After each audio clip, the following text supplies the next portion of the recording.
if it can happen, because it just seemed that when we talked about the Santa Parade, we said let's extend it to a 3-year, so it helps them strengthen their finances. Yeah, no, I just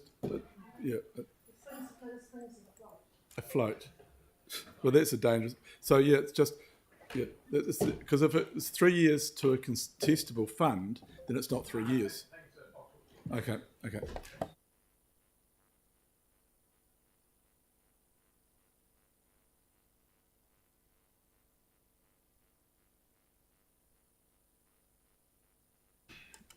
Good morning, everyone, and welcome to our draft annual long-term plan 24-34 workshop. And this workshop is being live streamed. We have apologies from Councillor Goff for partial absence and myself for partial absence this afternoon, and Councillor Fields and Councillor Harrison Hunt are online.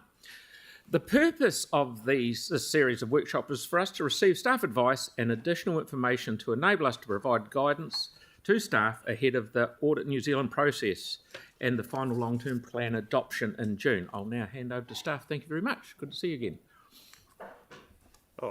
Thank you, Your Worship, and kia ora, Atamarie all. So, Your Worship has set the purpose of the meeting, or not the meeting, is it? The workshop today, and why we gathered. And look, here's the contents of what we're going to run through. I won't go through that line by line, but that is what we're covering off today in terms of this workshop and where we want to give you further information. And that was to follow up from the topics that were discussed earlier in the week to enable further discussion on specific topics. The Three Waters team are going to come in, and I know there were some questions earlier in the week from that. There are, look, for a variety of reasons, including staff illness and whatnot, there are some topics that we won't get to today, and they will come back on Tuesday next week. So, look, that is it. I'm not sure if there are any questions there, Your Worship, or if we hand over to Russell, who will give the financial update. Go, Russell. Thanks very much, Mr. Mayor, and good morning, councillors as well. So first off, changes since a couple of days ago. So we've updated a couple of things coming through. So we spoke last time about the extra costs at the OPP plant. So we're effectively running 2 sites, commissioning the new one, and Hornby is the one in Bromley scaled back. So there's been some adjustments to the cost there, a small decrease in 26-27, and a movement from 26-27 to 27-28 of 2.7 million. So that's just giving an indication of the movements. I'll summarise this in a position in a minute. The other item there is Parakuri opening date. That's been moved from Q1 to Q4 in 25. So there's some cost implications there, reduction in year 1 and an increase in year 2. Items that we received some direction on at the workshop on the 22nd. So the accelerating the adaptation fund, so bringing that forward by 2 years, so the rating impact there and what that means. Starting the climate resilience fund in 25-26, putting some funds in for the biodiversity fund, $200,000 in there, and the Shirley Community Centre, so bringing forward the construction earlier than had been put out in the draft.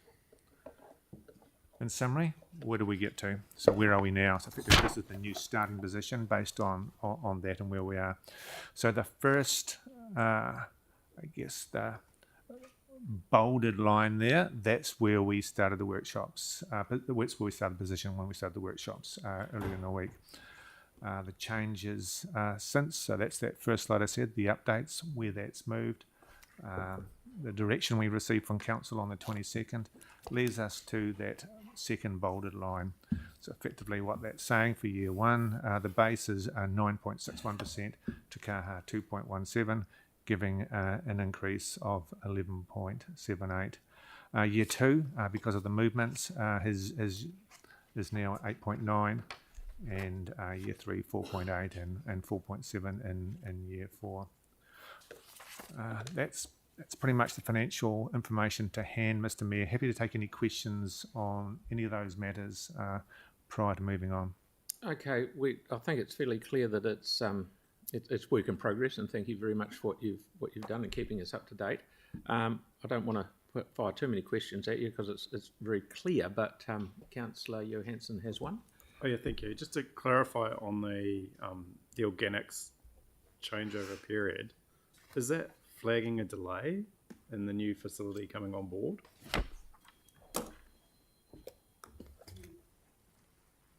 No, it's just an overlap between. We'll have 2 running at the same time for a short time. Is that?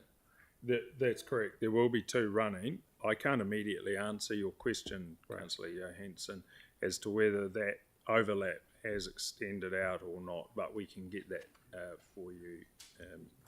The key thing is it's a timing change rather than any increase or additional spending that's required. That's it exactly. There's a small change in Year 2, 90k, but the rest is a movement from Year 2 to Year 3. Yeah, I just think there's a lot of nervousness in the community about the timing of these, so I think it would just be really good to give a really clear explanation about what it means in terms of the key timings. No, thank you very much. It's a good question. We'll come back to you. But I think it's fair to say we don't turn the switch off on one in the morning and turn the switch on and the other one in the afternoon and think everything's going to be honky-dory. So it's going to be a little bit of double up. That's correct. Thank you. Yeah, Brilliant. there is a period of commissioning. Okay, carry on, please.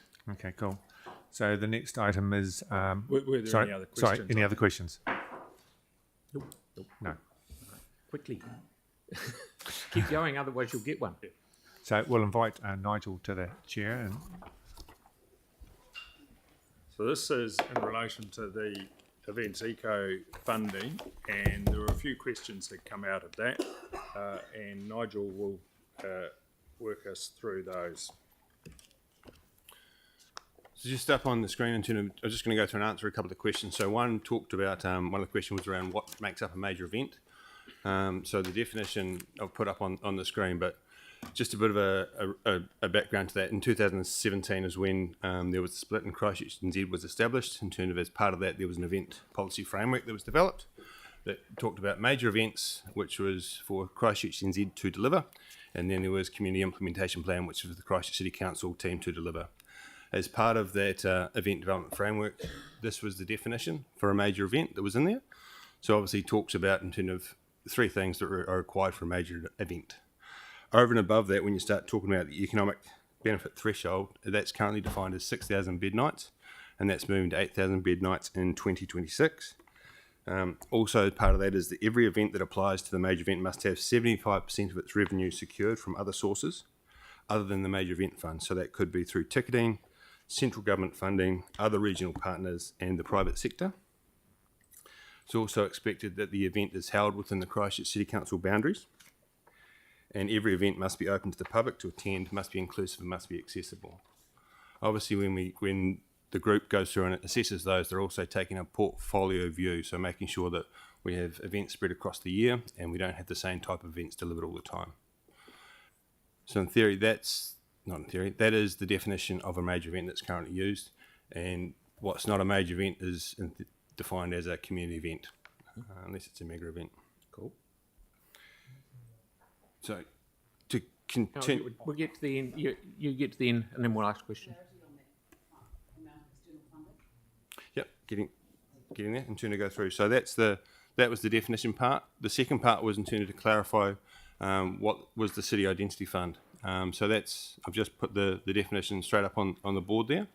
And what we were working through was when there are a number of events that are no longer defined as the criteria within that major event, but they're too large for some of the funding that we may have available at council through the Events and Festivals Fund, we have a gap with events that maybe city identity events, but council funding is too little to make it happen, and they're no longer defined as a major event. To keep going through in terms of the question the other day was in terms of how much funding is available for major events. When it was split in 2017, I think there's $1 million on the budget. Half remained with the Christchurch City Council to deliver the events and festivals fund, so that's the 520,000 we have. The other half went over to Christchurch NZ, plus there's a $600,000 amount within the Capital Endowment Fund. So currently there's about $1.1 million that goes to Christchurch NZ around events. When we get to the community events, which is also a question, what I've pulled up here on a table is the funds that council currently has to deliver events. We have a council bidding fund that's managed by staff, and there's a small definition of the types of events they deliver. Last year, with the additional funding, there was a council arts and culture fund that's no longer, or not included in the draft. There was a seating fund, a small sports fund, a council identity fund that I just spoke about that's not currently funded, and also you'll be familiar with the events and festivals fund that's currently on budget that councillors decide on how that's distributed to events on an annual basis.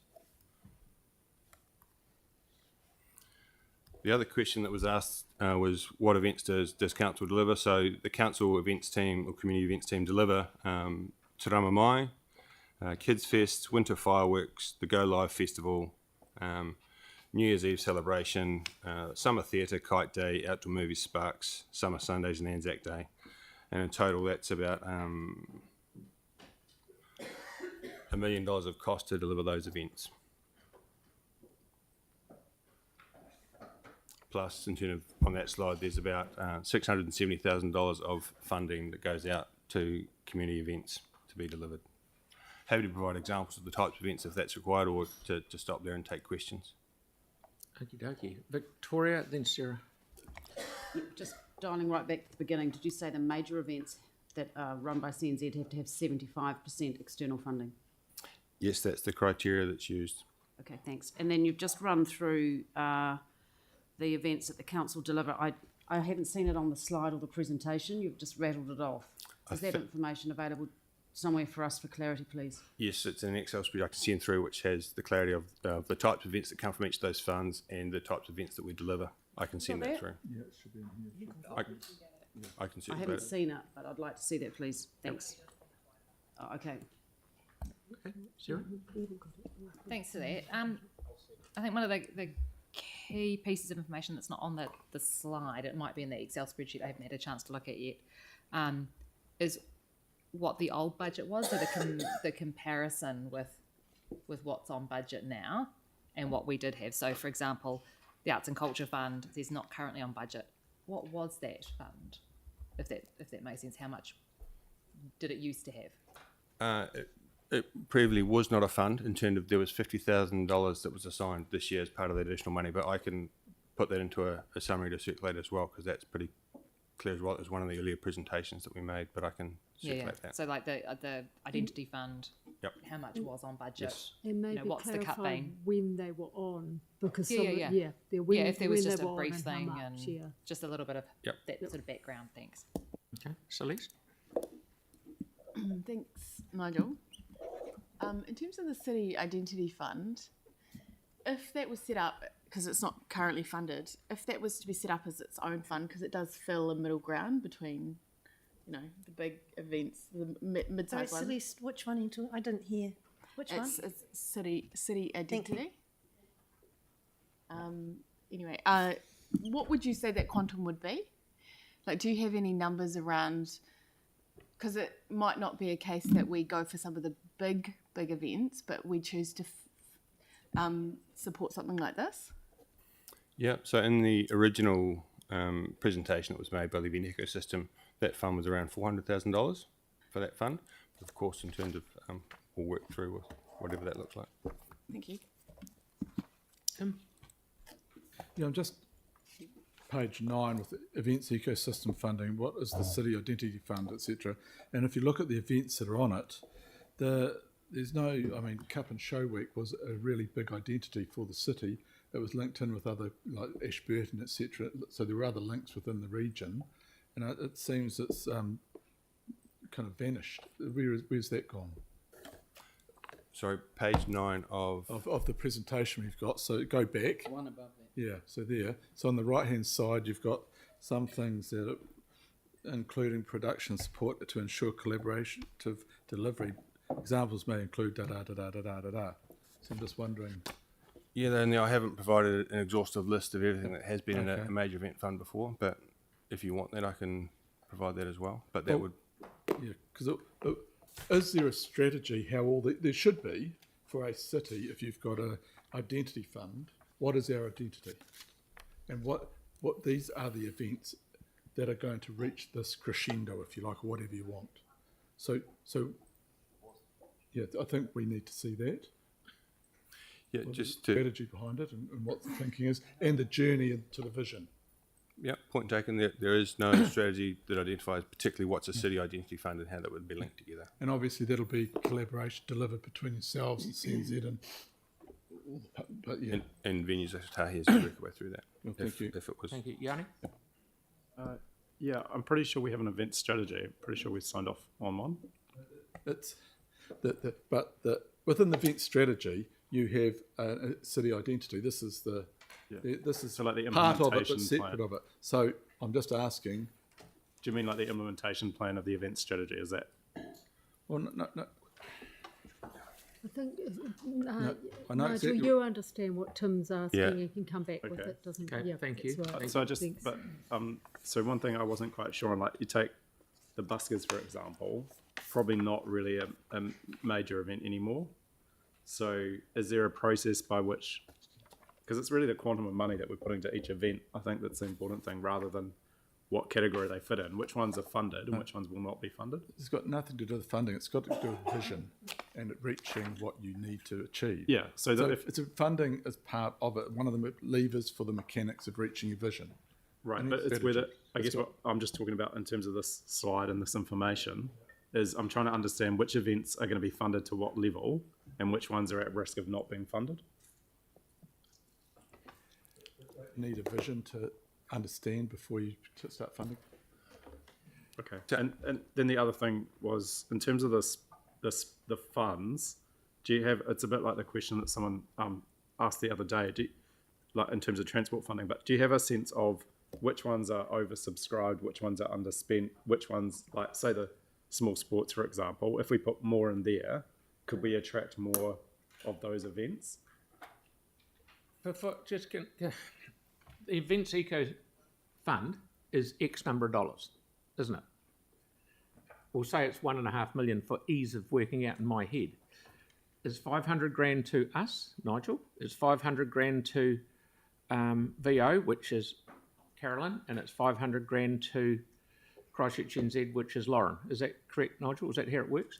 I think in terms of if you're Roughly. asking what makes up the events ecosystem currently, in terms of there's an amount of money that council has provided to Christchurch NZ, plus in terms of what's part of the community events that I've just talked through, and that's what allows us to deliver what we deliver. Yeah. In terms of if And I feel that we shouldn't be. It's all very well we want to stick our oar into it. You, the guys that know what's coming in, you know what events and things and festivals and things that are on. It's up. I don't want us telling you what to do because you do a very good job doing it. I think at the moment what Nigel's covering off is what is in the draft LTP. So in the draft LTP, there's 1.1 million that goes to Christchurch NZ, is that correct? And there's another 1.6 that's with council. That's a mix of actually staff that are producing events and grants funding, which has been outlined. So that is on budget at the moment. So the discussion then about the additional funding, which is the 1.5, would be over and above this, and that's where you decide where you want to put it. Yes. Is that? I'm just trying to summarise what you've said. That's correct. In terms to go through, and then just one more point. What I was trying to say at the start was when Christchurch NZ developed the major events framework, and it came to council and was endorsed by council in 2021. That's what provides the guidance for them to go away and deliver the major event strategy for the city. Likewise, the community events implementation plan provides the guidance for the community events team to provide the community events for the city. So this funding that we're talking about is over and above what Mary just said. That's already there. So when people are running around saying, "Oh, everything's been cut," that isn't correct. You had some anyway. That's true. Thank you. Andre. Well, yeah, I mean, in terms of the draft long-term plan, so what I've just sent out is the information we got sent out from Nigel a couple of months ago. So in short, the City Identity Fund, what was being proposed in that was not established, so that would cover events like the Santa Parade, like Christmas in the Park, and that would provide a reliable source of funding for those key events. But what was being proposed is that those type of events would have to apply through the Events and Festival Fund, which is that $520,000 one, which is oversubscribed by about 500%. So those types of events would have to apply through that, and obviously there wouldn't be enough funding to go around. That's what's been proposed as part of the draft long-term plan. So what I've sent you out will sort of explain that. But yeah, the options here going forward are what funds go to, what amounts go to which type of funds and what can they cover. And yeah, there's obviously some confusion over that, and fair enough, there's a lot of different pots here. But if you have a look through that information, that should help answer some of the questions.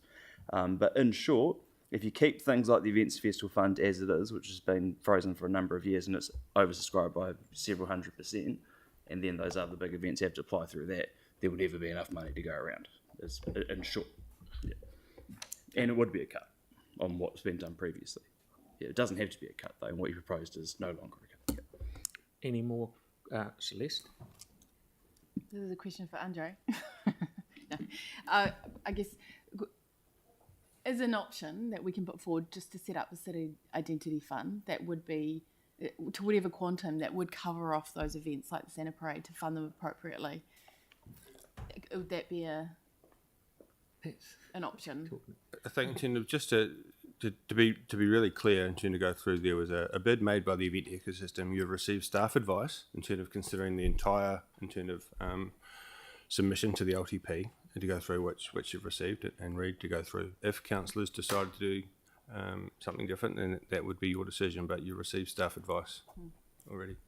Yep, yeah, that's right, that's correct. Anyone else? Yeah, Pauline, yeah. Just to be clear, things like the Santa Parade, etc., would all apply to this contestable fund. So can I just try and clarify? So at the moment on budget, there is about $2.7 million, which is divided across the two agencies. The option that was put forward in the LTP was adding to that. It didn't necessarily say, and it didn't lock you down to what you funded from it. So if you wanted to add to it, you could decide now where you wanted that put and what type of activities, or you could add to it in the budget and come back. Either leave it to staff to decide, or add to it and get staff to come back with the criteria for the fund. But you could put it on budget if you wanted to. Yeah. So rather than getting down to discussing specific events, now we're talking funded. Yeah, you could put the funding and request criteria to fund. Thank you. What I'm trying to get at is have trust in these guys. They know what they're doing. Stop us sticking our oar in with every little favourite tiddlywinks competition that's floating around the place, and let Nigel and his team get on with what they do best. Yanni, please. I've got your time. So the implementation plan expired for community events in 2023, and we've also got the 2017 events framework, which is quite different to what we're getting. So I just wondered, is there a strategy or policy process underway to look at what we're doing next? Yes, there's two parts. So the major event strategy was refreshed and endorsed by council in 2021. The community events implementation meeting, you've had one briefing, and they've got that ready to come to council with an updated refresh of what that looks like. Thank you. Tyler, please. Kia ora, Nigel. I just have a question around permits, consents of the sort.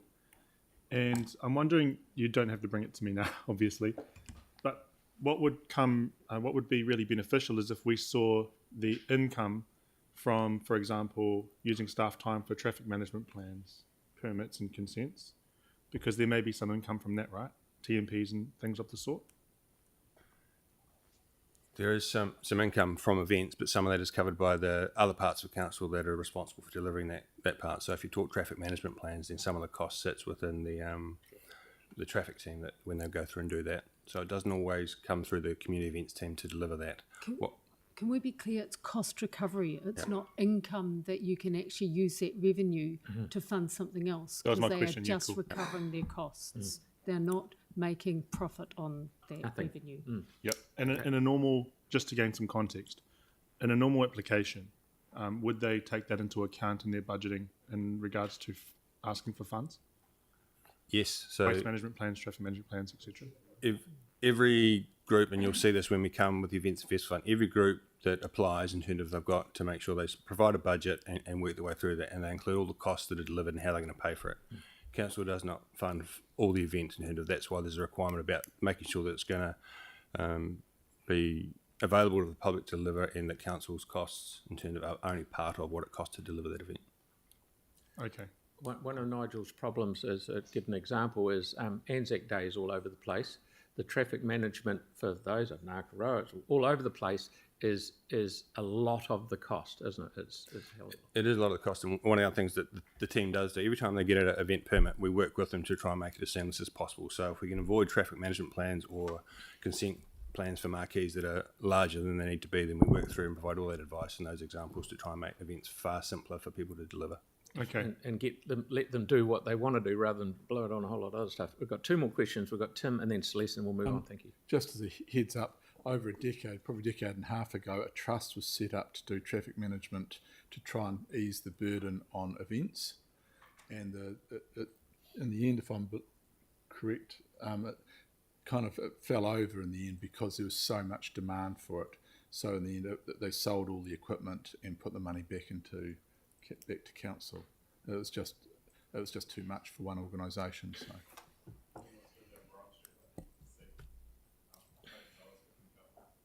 Celeste? Final question is, with the Events and Festivals Fund, has there been any request to increase that fund? Not by staff, no. So my understanding is, from what Andre said, is that it's really under pressure. So I'm just interested as to why that hasn't been included in terms of the overall request. So you've got the ecosystem stuff, but the city identity fund, I guess if that was set up, it would take some of the pressure off, I assume.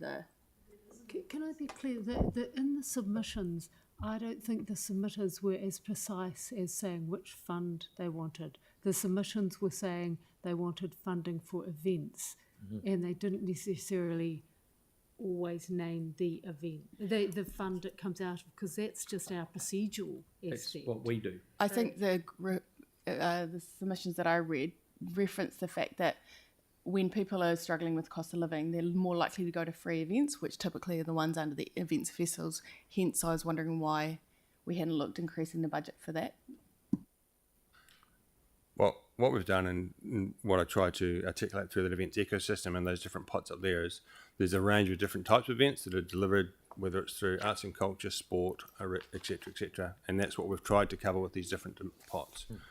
When we talk about the events ecosystem, it goes from community events right through to major events. So in terms of we're trying to find the best mix of events that are delivered for the city. Okay, thank you. That's okay, Tim. Just because irrelevant why or how, a few things from council events have been shifted over to the identity fund, and that they've morphed or whatever to change. But that money, that budget had shifted, so therefore there's less on the council side, events side of things. Just to be clear, it's all, nothing's being thrown away, it's all being used, but it's just shifted from one place to another. So it's kind of gone like that, or whatever, any way you want to explain it. Yes, we're doing. Thank you. But that's important to understand, because one group now has less money to try and do the same thing, and another group's got money to hopefully do more and better, whatever, but the money's shifted. Okay. Thank you, Tim. I really want to move this on. Andre, you're the last one on this segment. Yeah, just picking up on the oversubscribed point. So what we got sent out is that the Events Festival Fund, the one down the bottom, so last year applications totaled 1.7 million against 286,000 available to allocate. So yeah, heavily oversubscribed. You start throwing things like Santa Parade in the mix to apply for that. Say good luck. Yeah. Okay, thank you very much. Okay, we've got Jonathan.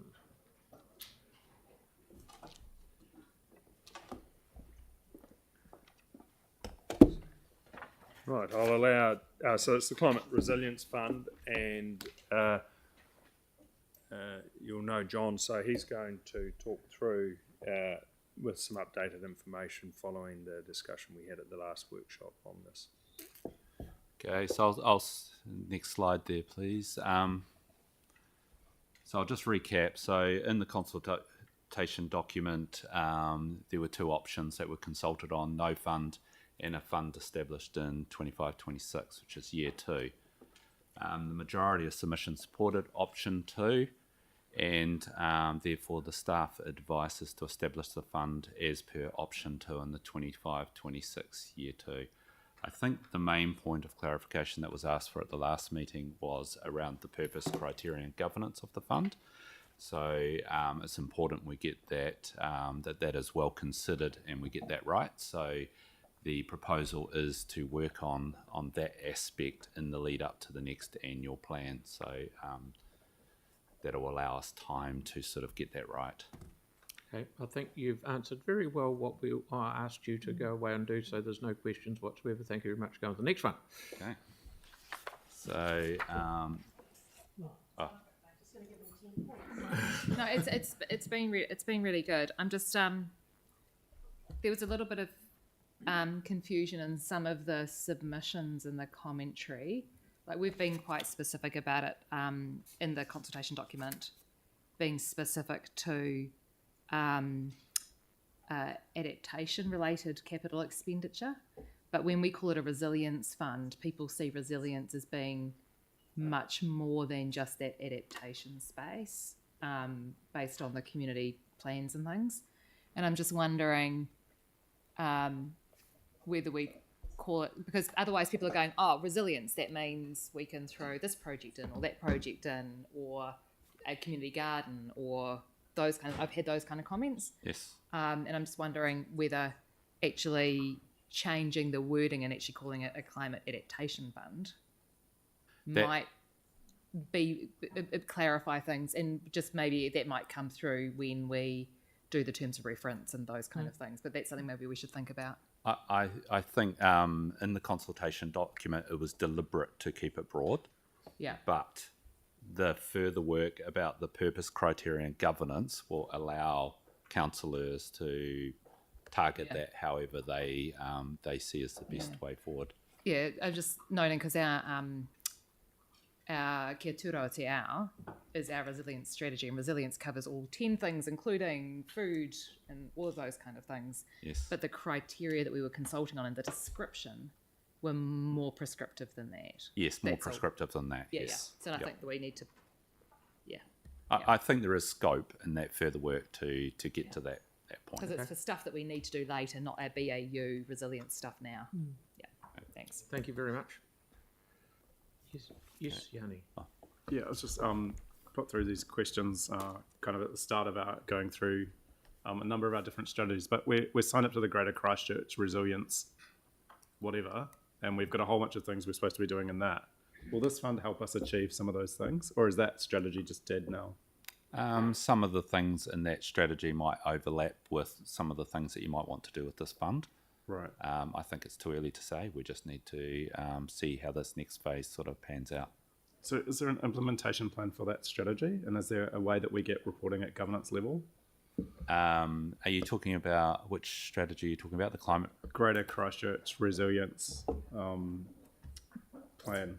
Yeah, I'm not that familiar with that. Are you talking about the Canterbury Mayoral Forum one, or the Greater It's the one that Christchurch Mike Partnership? Galuli was employed to do. The Rockefeller. A decade 100 ago, cities. was it? I would need to come back to you on that, councillor. 'cause I'm John's not that answered all familiar. the questions that we wanted, so thank you. Yeah. You got anything? Some of those. You're right. Just we probably just need to close off strategies when we're no longer finished. Okay, righto, thank you. We'll go on to heritage. Thank you. Okay, so this was about the Heritage Grant. So again, just recapping, at the moment there's 547,000 in the Heritage Grants area, and that's proposed to be, in the LTP, proposed to be ended June this year. Wasn't being carried forward. Because of submissions, we've had another look at that, and there is an alternative staff option there to provide funding from year 2 of the long-term plan at 250,000 annually. And again, we're proposing to review that Heritage Incentive Grant eligibility criteria. It's time for it to have a refresh. Melanie? What would be the purpose of that funding exactly? Is it for heritage buildings or heritage events or heritage anything? Or? Again, that could be, that's part of the review and the, that I'm proposing in bullet point 3 there. So that would come back to councillors and we can have that discussion. Okay, brilliant. Sarah? Yeah, I mean, if it comes down to, like, I'm kind of comfortable with this today, and I think a review is really good. I think that we need to be focused on the stuff that's in our heritage strategy and not necessarily helping people paint their heritage homes, if you like. But if it comes down to it a bit later in the process, I would, and if we were comfortable with that kind of level of funding to heritage but short on the Arts Centre, I would prefer that we were funding, you know, publicly significant heritage to private private individual heritage. So. Yep. Okay. Thank you very much. Okay. Oh, sorry, Pauline. Sorry.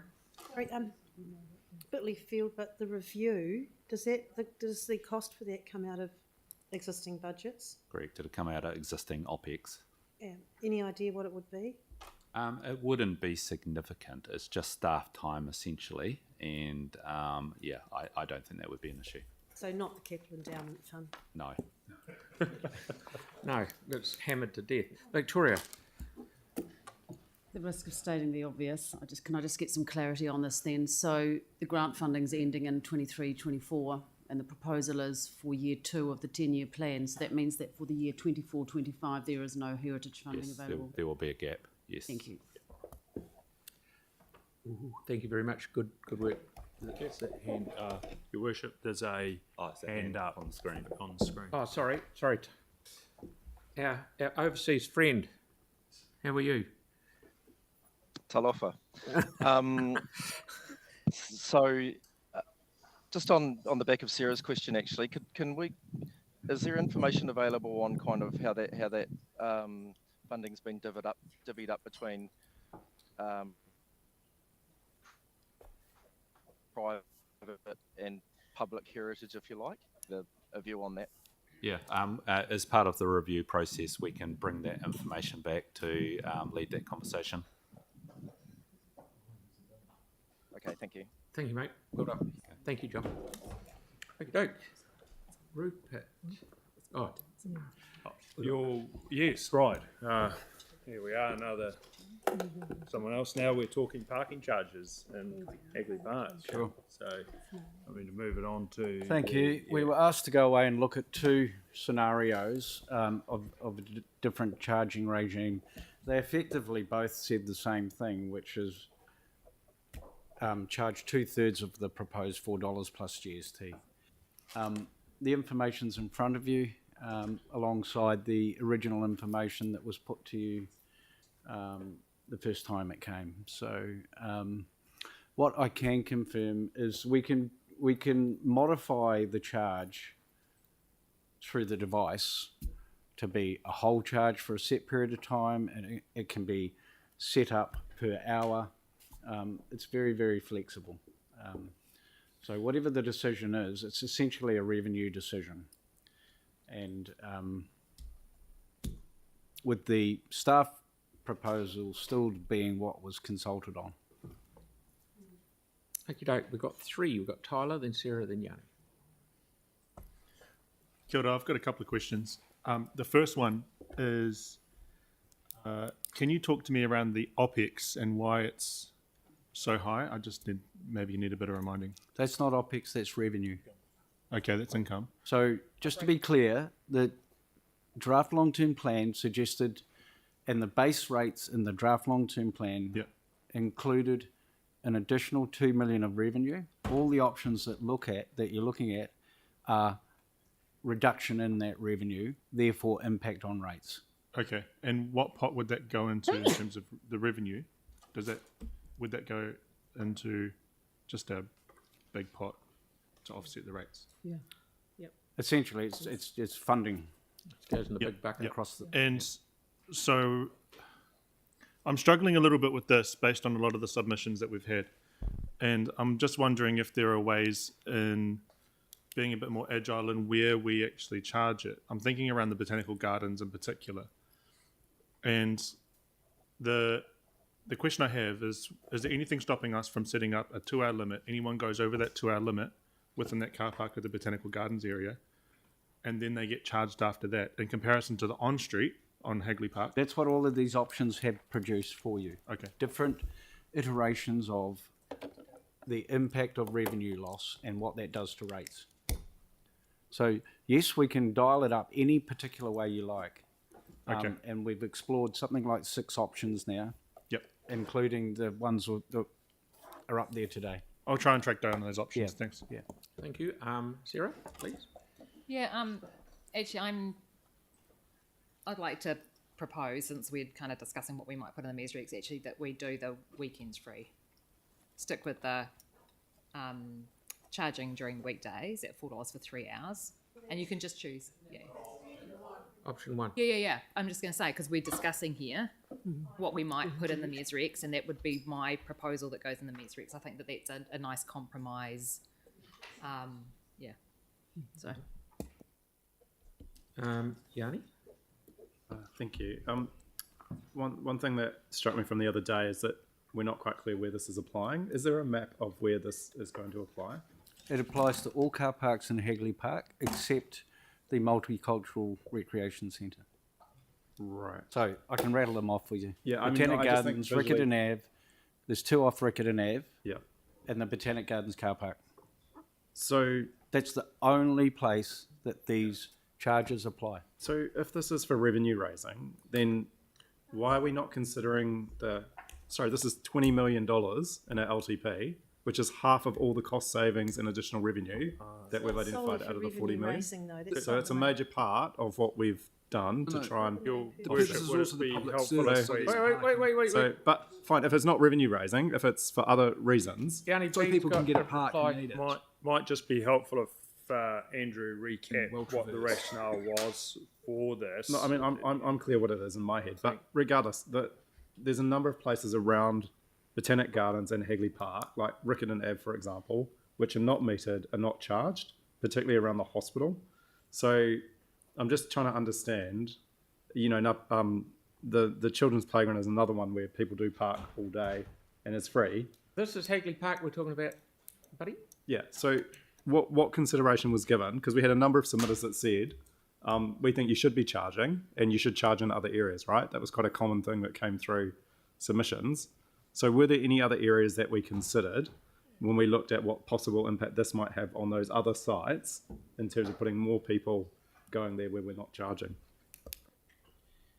Look, I'm not entirely sure I'm clear on the question, but before we put this into the draft LTP, the initial proposal was, and some councillors may recall, Hagley Park, Ngāpunawai.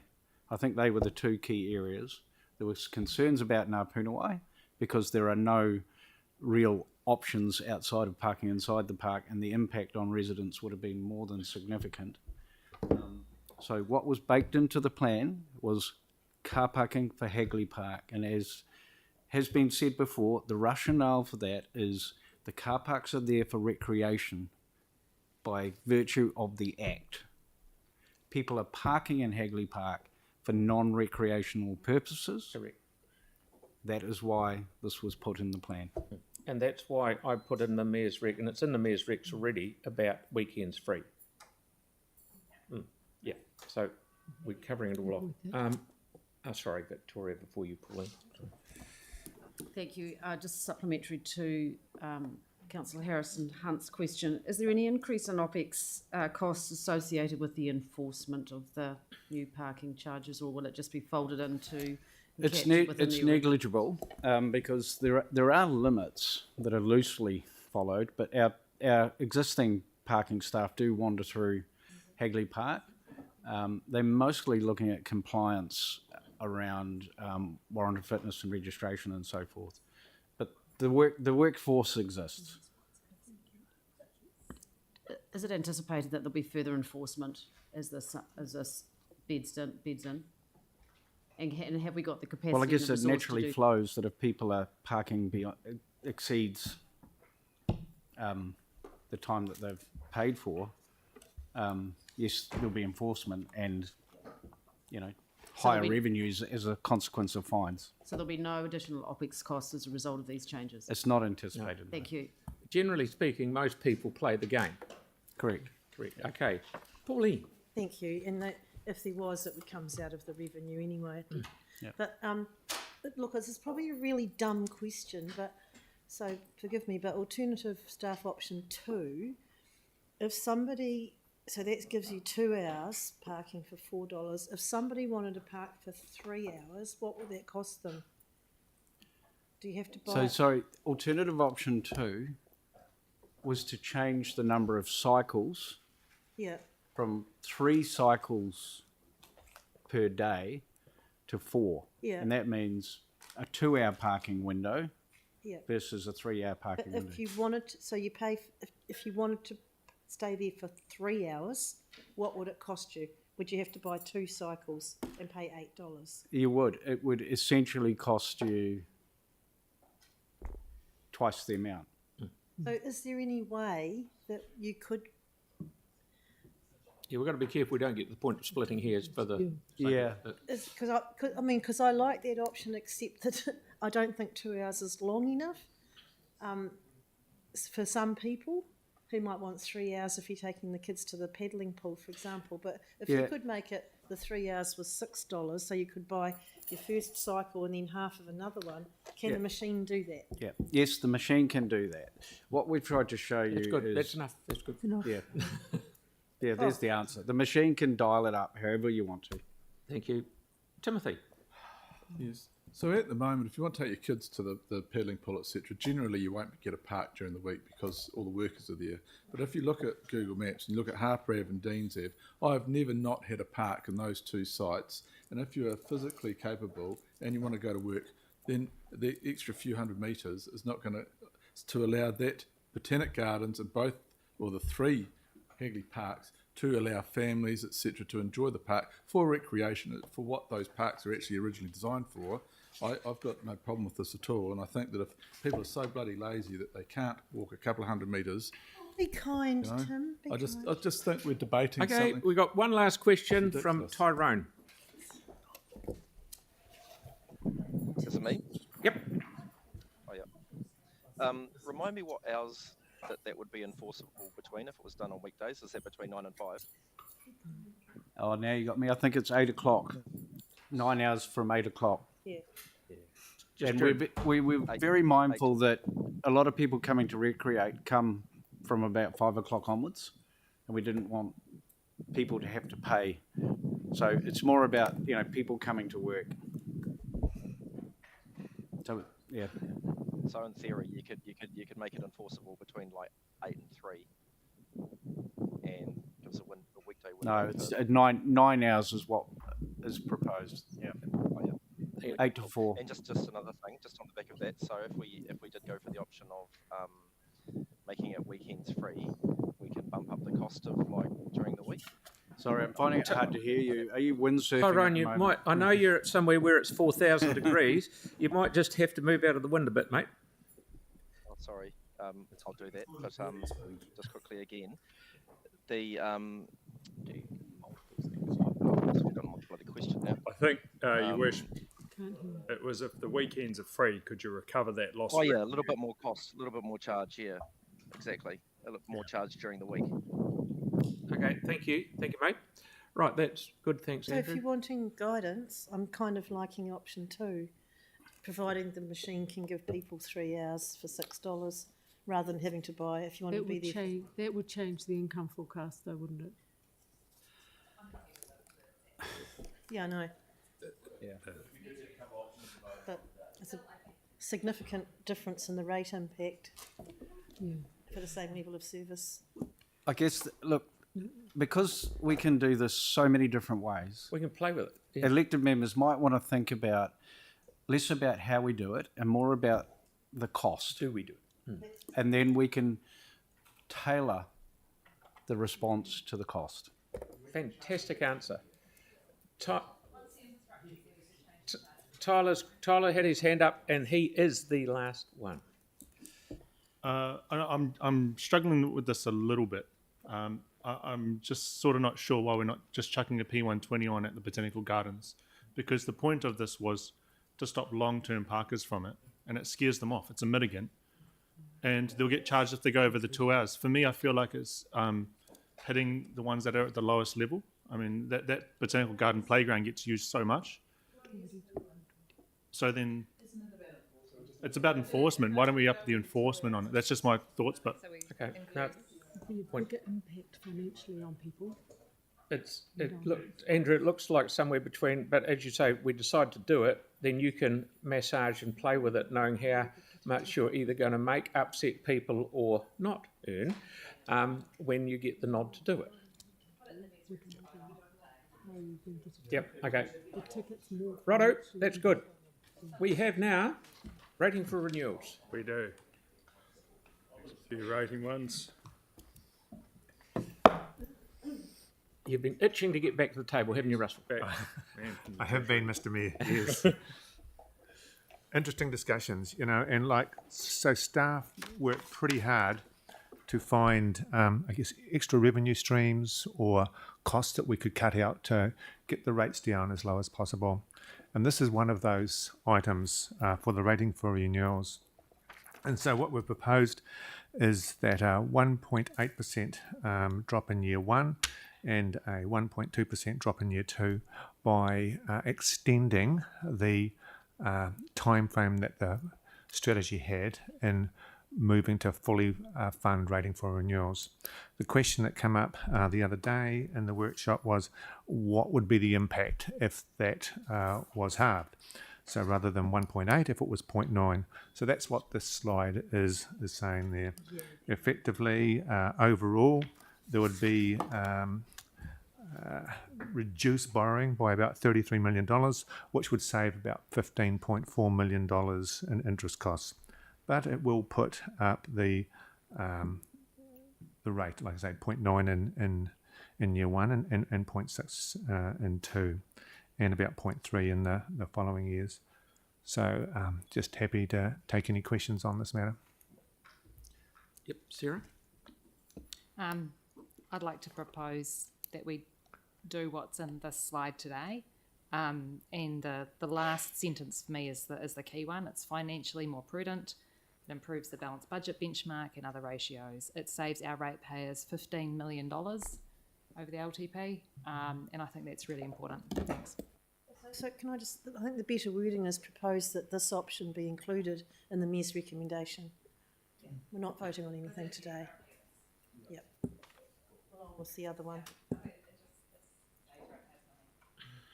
So Russell, just tell me again. And I can see there it saves 15 mil over the period of time.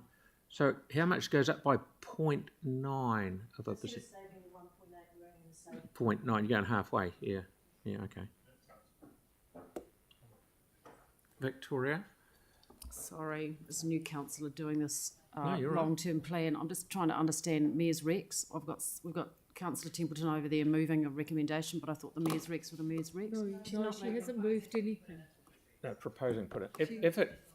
But the Mayor's Recs are the Mayor's Recs, so you get to decide what goes in your recommendations. But the Mayor's asking for an indication if people support that, and Councillor Templeton saying that she does support that. She supports. Whether I want to put it at the Mayor's Recs or not is a different story. Yeah, that's where I was just trying to get to. I'm just trying to understand that. Thank you for that. Yeah.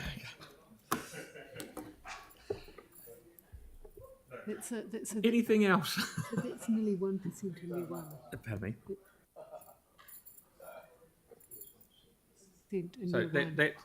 So if you go way back and you can't, that means an extra 1% of rates in year one, doesn't it? 0.9. 0.9, yeah. 0.9, Mr. Mayor, yeah. So instead of thinking we're clever at whatever it was, 12.1 or 11.79 or whatever it was, it'll be a whole percent higher than that. Almost, Mr. Mayor. Yeah. There are a number of things to gather up, which will it'll be caught in that. Yeah. Okay. Correct.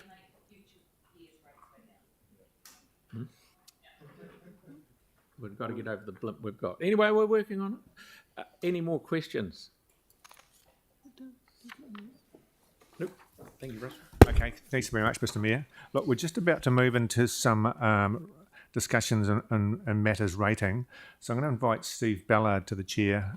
Steve, you'll recognise as the group treasurer.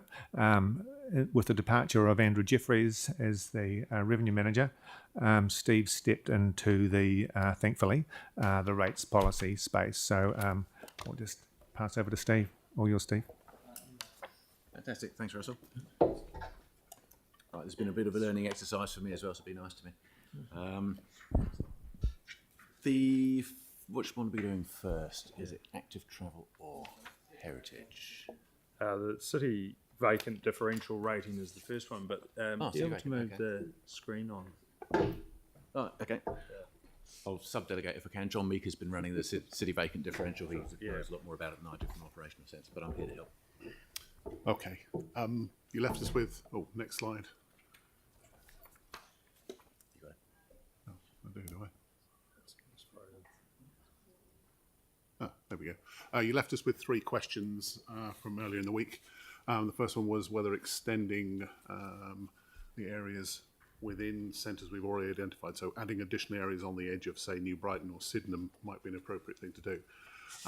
At this stage, extending will require additional consultation under the LGA, so it will be something that you'd need to look at next year, and we can certainly bring information back on that. So that was the first question.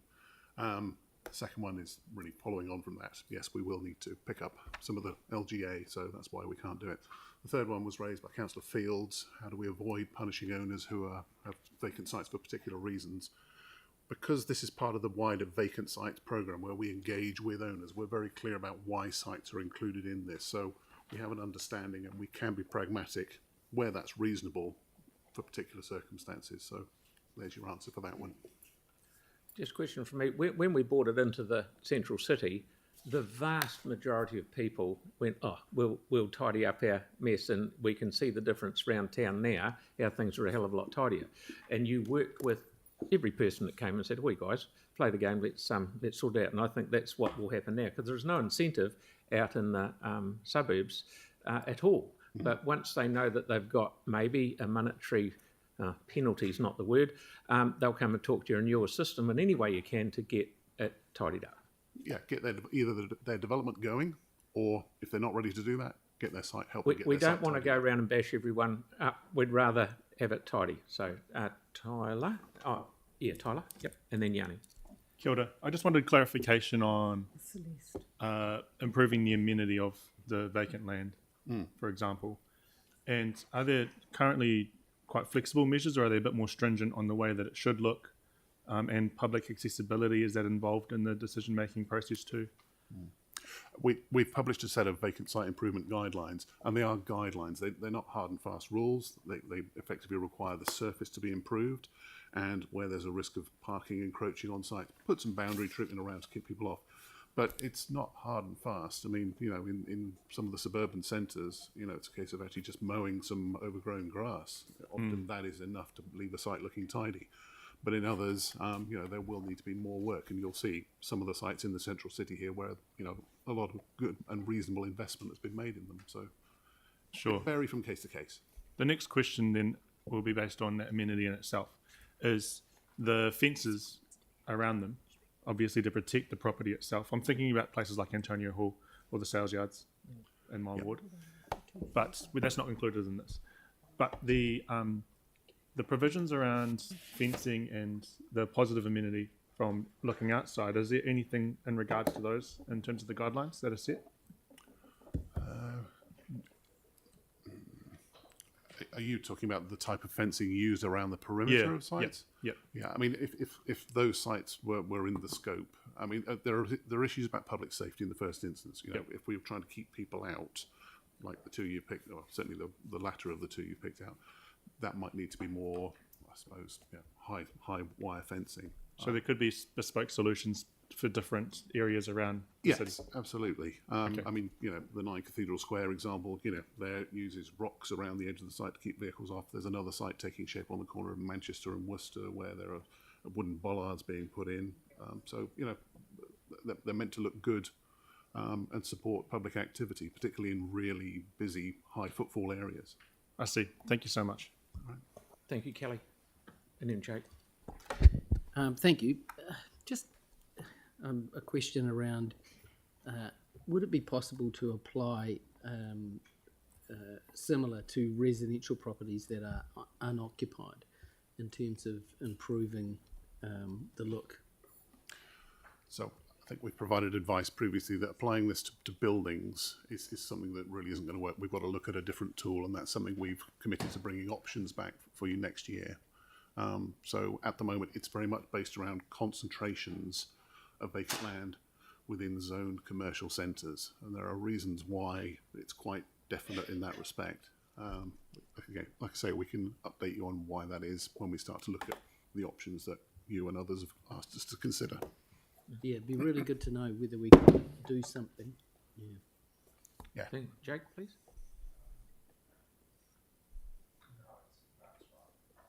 Vacant space, was it? I'm just. No, that's right. That's right. So you're 100% certain that if we were to extend this even by one more, I'm thinking those little zones in the district plan, it absolutely would require consultation. Yeah, I mean, it's worth saying that we pre-consulted on this last year and engaged every one of the owners and said, look, this is coming, you need to have time to think about this, so that they've got time to react to this. Right. To suddenly throw this on them potentially at the last minute, I think really leaves us open to challenge on those LGA. I suppose when you're charging people money as well, the burden is higher. Okay. So one step at a time. And Celeste, did you have a question? Question is Jake. It's been answered. Thank you. All right. Okay. Good as gold. Thank you very much. Thank you. Great, back to me. Yeah, Steve, your chance. So which one are we doing first? Can you move forward 2 or 3 slides out? So apologies, it seems to have just frozen here at our end. So if we can just move forward to the heading on incorporate heritage rate into general rate. It's a couple of slides on. Heritage rate. Into the next one. Heritage, okay. There we are. So we'll do heritage first. There were 3 questions here. The first one was, what exactly does it relate to this proposal? Because there are slightly confusingly 3 types of heritage tax charged, as you can see there. The 2 of them are reasonably straightforward. The Arts Centre and the Cathedral relate to money that's already been advanced, and it's intended to fund that money over a period of time, so limited there per the slide. This proposal, though, is around the slightly broader heritage tax, which relates to 4 specific buildings. The idea originally is that we would advance the money and borrow it, and then use this particular targeted rate to repay the borrowing over 30 years. So that's what it relates to. The reason you may recall it's getting a bit awkward is that a lot of this money hasn't actually been advanced yet, so we haven't actually borrowed the money yet. So it's not providing the sort of transparency that it was originally intended to do. The second question is... Sorry, could you just speak a little bit louder, please? Or point the microphone at you. Sorry, I'll lean in a little bit. Is that better? I'm used to Mary yelling at me all day.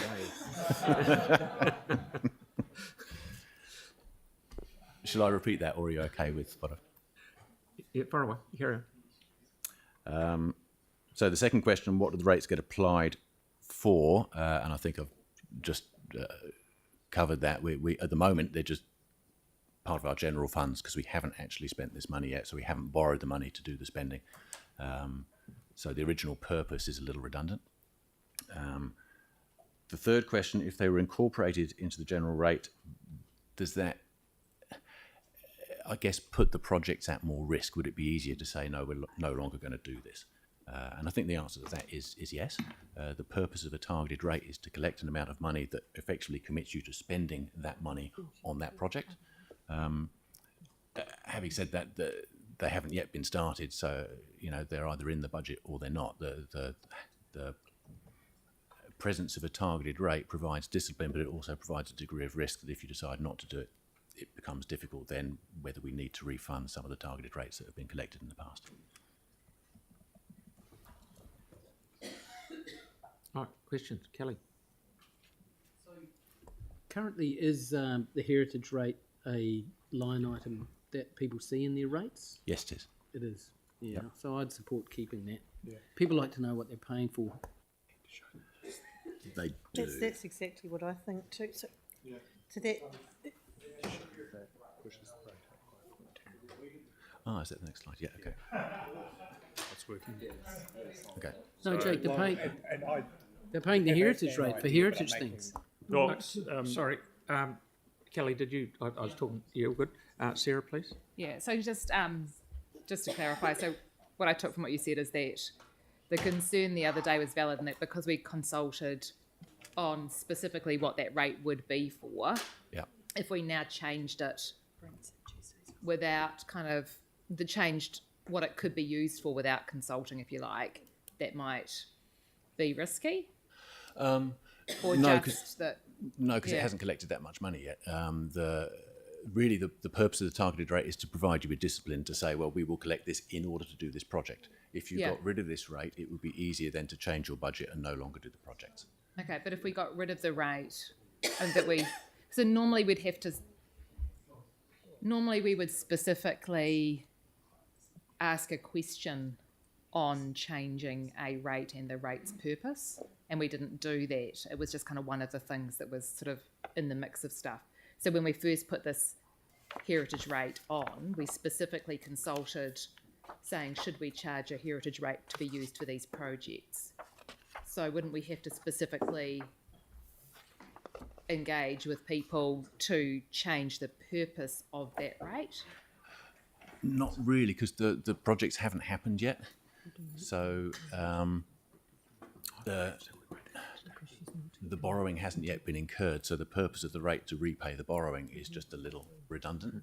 But if we weren't going to use them for that purpose, would we have to refund? You mentioned briefly we might have to refund some of those rates. Only if it's a long period of time and the amount of money collected is more than the amount eventually spent. I mean, the amount collected today isn't very much, and the cathedral, the museum project of the funding is going ahead, so there won't be a problem but ending it now. if we had collected that money for those specific projects and we chose to spend it on something completely different, that might be an issue? In theory, yes, but again, it depends on the amount. At the moment, because the museum project is going ahead, that won't be a problem if you ended it now. Pauline? just going back to the targeted rate, I think is agreed. It's more visible to the ratepayer. That's the purpose, yeah. That they are being charged a targeted rate for heritage. Is that also important to the Auditor General? Or the audit, New Zealand? No, actually. It's entirely up to you what you choose to make visible and what you don't. Targeted rates, I guess there's two purposes for targeted rates. You could make it geographical, so it's only a certain area that pays this tax. Like in Aparoa with the health. Or if you make it, yeah, exactly. Yeah. Or if you make it generic, then it's really just for transparency reasons. All right, so there's no issue there. But there's no audit problem. No, right, but you agree that it's just more visible for people to see. Well, that's the purpose. Yeah, that's right. The purpose. Thank you. Okay. Oh, sorry, just picking up on your previous, what you said there was interesting. You said that the targeted rate its purpose is to be more clear with the community. Do you think that in this instance it is?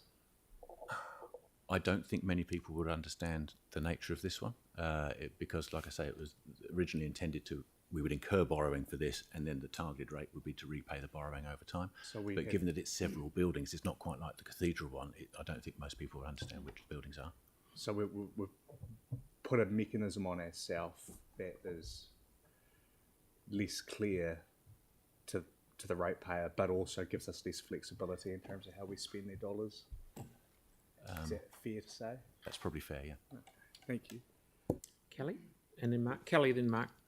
Just following up on Jake's question, do we produce with our, with these line items, targeted rate for heritage, etc., a glossary of what things are for? And could we further split up like sports and recreation paying for pools and parks and things like that. Do we do that? Yeah, we do. The first rates invoice that people get, whether it's email or through the post, has got an explanation, a little leaflet every year that explains how the rate system works, and it's got a brief description of each individual line item on their invoice. But so when you get the actual bill, it's in a separate sheet. It's not sort of behind it, if you like, page 2. Yeah, it's a separate glossy that's included in the envelope or the email. You can tell I've never read it. Mark, please. Thank you. Just looking at the last two on there, the Arts Centre and the Cathedral, given the large amount of response to consultation we had regarding the Arts Centre, and that Arts Centre rate, I gather, is still continuing because we've advanced on that. Is it likely to be confusing to ratepayers that we've got the Arts Centre rate continuing, and yet we're not effectively funding the Arts Centre? You'll probably know that better than me because you'll talk to them all, but yes, I would have thought it would be, because So, it's two separate things. I guess to extrapolate on that a little bit further then, for, I guess, a thought, would this Arts Centre rate be one that we could potentially use to expand to be able to effectively fund the rates for the Arts Centre more directly? Just a thought. No, I think just if I can cover, you'd probably need to reconsult around that and so on, because you had the rate for a particular purpose and now you're changing that purpose. So I think you need to go and talk to the community about that. So because that rate was really there to fund that amount. Yes, capital. And so, but I take your point, Councillor, that in actual fact people will go, you've got a rate, we're paying it, why is it that there's no money going? Because the money has already been advanced as capital. We would just like, and I think Russell would like to talk to it a bit more, and we just want to make sure there's real visibility over the sort of the long-term impacts that the length, if you keep it in, you're absolutely right, councillors, it gives visibility, and that visibility is, it's opaque. If it goes into the general rate, it is there as a line item, and so there's that. It has a modest impact, it has an impact of 0.29% if it's kept as a separate rate, but also I think, Russell, you wanted to just talk a bit about the long-term impact of that rate. Yes, thanks very much, Bede, if I could. So yeah, the rate is, as Steve has outlined, it's for 4 buildings. One of them is the provincial chambers, of which $53.5 million has been set aside for that for some time in the future. Now, it's fair to say that number probably won't be that when we get to actually do that work. So the Russell, intent of this Russell, just before, so looking at it, it ceases in 2051. Correct. So we only started it a couple of years ago. Correct. So we've only collected bugger all by now. It's small amount, Steve said, yeah. About 4.5 million so far. Yeah, okay, right. And so work on the museum is advancing, so yes. So it's for 4 buildings. So it says Heritage Trust, Heritage Rate, but it's for 4 buildings. Yes. So it doesn't actually cover all heritage costs. So there's, I guess we're not being openly transparent in that. And one of which is practically finished. Municipal. Yes, okay, right, yeah, complete. for sure. Yeah, for sure. Yeah. So the rationale or part of the rationale for proposing incorporating it into the general rate was, rather than be rating for things ahead of time, actually rate for the items when we do them. So that would effectively, so that took 0.29% out of the rates for the current year and adjustments in future years. So the thinking was, just like any other capital project, we put it in the budget as a capital amount, and we will budget to borrow for that and then repay the loan. So that was the proposal, to do that. One, to make it more clarity around what the I guess take away that ambiguity of opaqueness, as Bede was saying, but also just make it more absolute. When we did do the work, that's what's going to be funded at that time, rather than rating people now for something that may or what we're proposing to do in the future. So just one question from me. If municipal chambers is missing, everyone out there is already paying this rate. It's already they've been used to it for the last 2.5 years. Is that correct?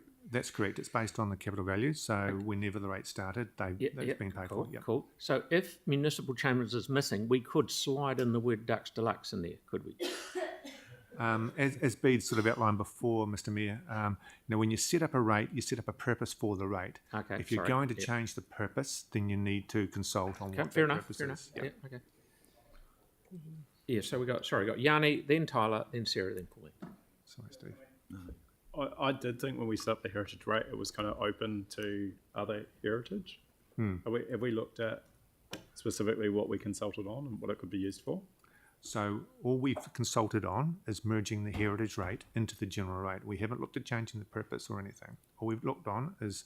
just to be more specific, but the mayor's idea, because I originally wanted this for the ducks or for Ferrymead or for other heritage things initially, but just when we set it up, if we kept it, are we sure that it's limited to just those projects that are identified? Or was it open enough that we could apply it to other? I'll need to check to be sure, but I believe, Russell's going to do it now, that the current planning documents specifically state these four buildings. The annual plan, which ends on 30 June 2024, this one actually specifies the 4 buildings for which it collects it, which is the municipal chambers, those 4. provincial, those 4. So it specifies that, so you'd need to go back if you wanted to broaden it. Okay. Really confusing for people to be still paying rates on this one. Right, this rate use paid. Okay, sorry. Specifically says it. Who was it? Yanni did a thing. Tyler, please. Sorry. Kia ora, guys. Yeah, got it. 2 quick questions. The first one, I'm sort of not understanding the rates impact and why there is an impact if we incorporate it into the general rate. Can you just, in short, just tell me how that is impacting on rates if we incorporate it into the general? Yeah, for sure. So what the rate is doing, as others have said, it's going ahead saying, okay, this is the amount of money we want to raise for these events which are occurring in the future. What we're saying is, rather than do that, so people are paying now, some of that expenditure hasn't started. So we're, I guess, waiting for something yet to happen. If we rated for the items when they do happen, like most, well, just about every other capital project, we would incur those costs at the time. So therefore, because those costs haven't been incurred now, we don't need to collect that money. So that gives a reduction in the general rate of overall rates of 0.09%. Yep. So, would you say there's a slight intergenerational impact on this based on who pays now and who pays in the future when it comes up? Yes, you could, through you, Mr. Mayor, yes, you could say that. If you're looking at intergenerational equity issues, you're saying, okay, so the people using the facility should be the ones paying for it. So yeah, so people are paying in advance. Yeah. Sarah, can I just try and clarify that whole the assertion that we're rated for things that haven't happened yet, when actually 3 of those 4 projects are currently incurring costs that we are going to be paying for now. So we're kind of, like, so the museum redevelopment, we are booked in to pay. The Rob McDougall Art Gallery is currently underway. Our City o Tahi just about complete. So we've pitched in $10 million for that. So the funds that we've already collected are being used currently, aren't they? Being paid out. It's just that one building, which there is a plan for a section of it, that we haven't yet firmed up something for. Through you, Mr. Mayor, that is correct. Yeah. Some of those buildings, some of those projects, we are incurring costs now. Yeah. And overall, we're not incurring the cost to the extent of the rate that we're collecting today. We will over time. But within the next couple of years, we're likely to have... You can't be right, Russell, because in theory, we've collected, say, I think you guys said 1.5 million since this started. we've already thrown, it was actually 10 Yeah. plus 2 at Yeah, OMC. At OCC. So we're in overdraft already. We're, so we're to already speak. in overdraft, so I'd rather just keep so it I just the way think it is. keep the way it is, or roll it. It doesn't worry me if it's rolled Spreads together. it over a much longer period of time. Absolutely, and people are used to paying it at the moment, so just leave it in there. And if it goes into the general rate, that's cool, and just put it to one side and say we are spending money on it because we had $2 million set aside for provincial, and we flogged that to finish off municipal. Provincial is 53. Thanks, Mr. Mayor. It's going to confuse the living daylights out here. So the question is, we were looking to incorporate it into the general rate.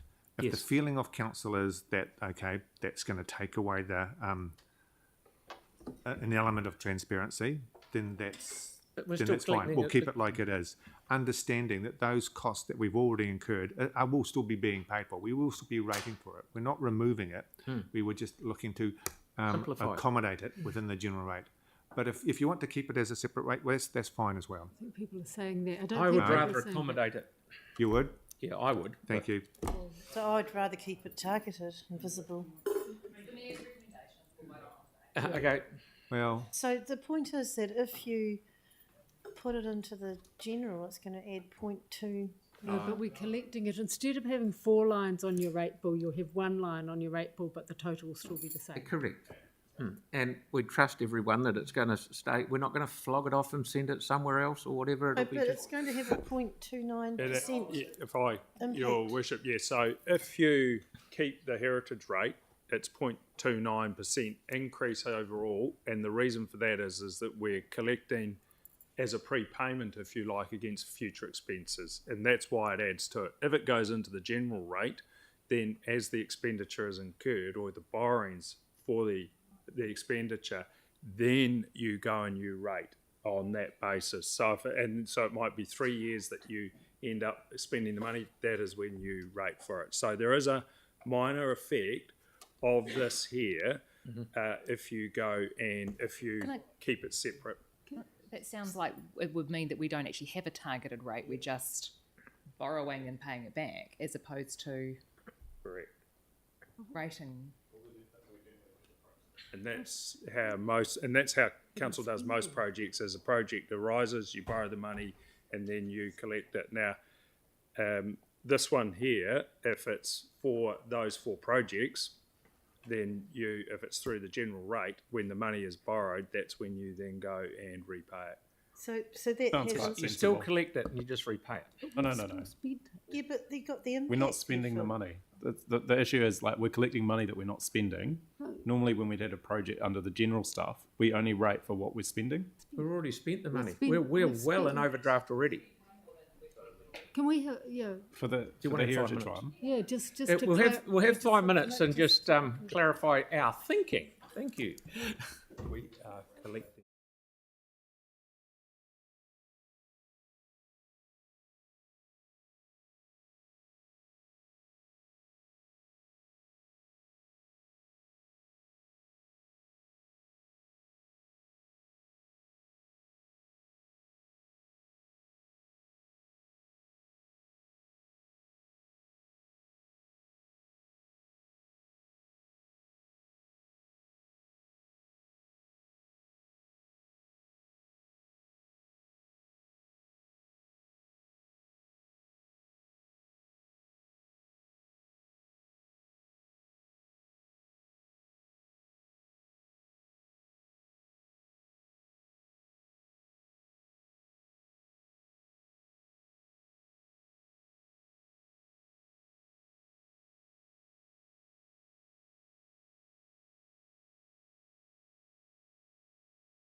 Yeah.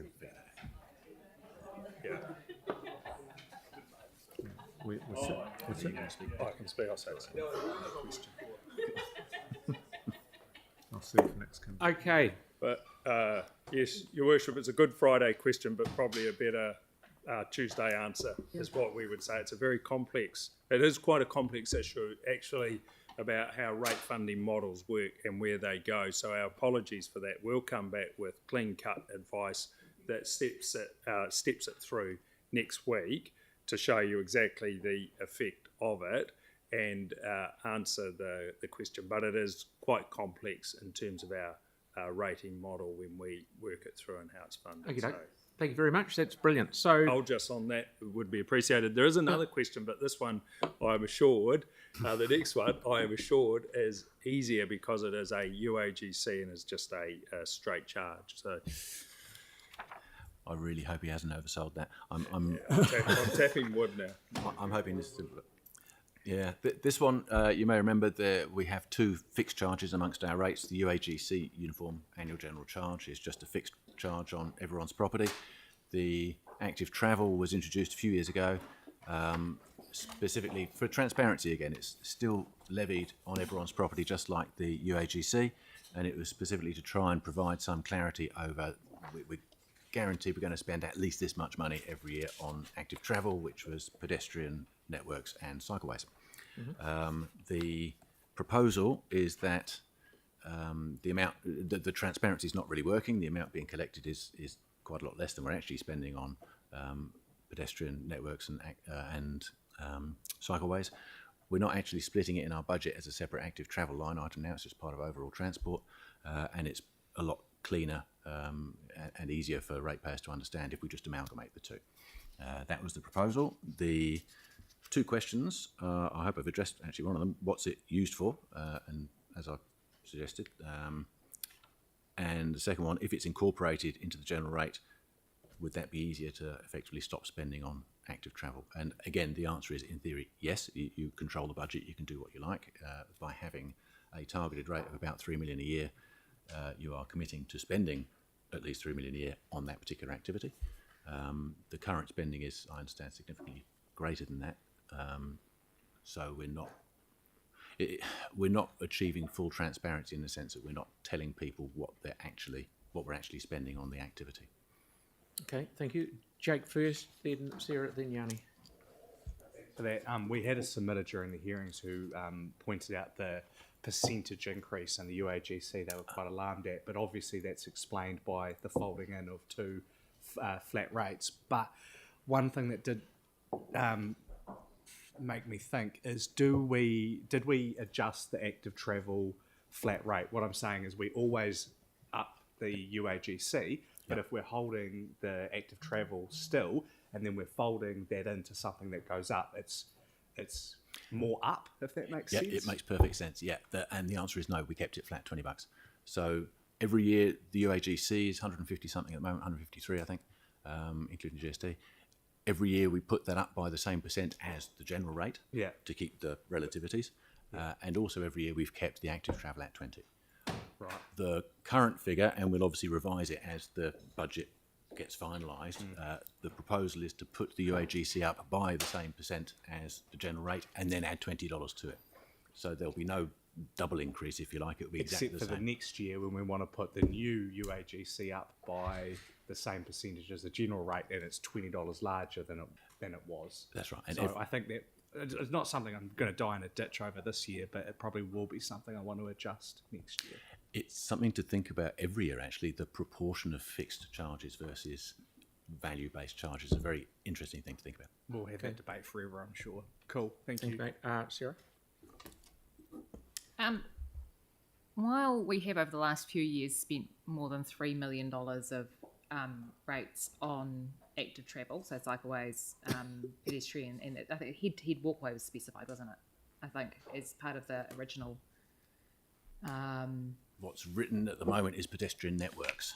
I don't know what was originally. Yeah, no, I think we need to go back to the original what we consulted on. I think way back when it was the cycleway network and the head-to-head walkway.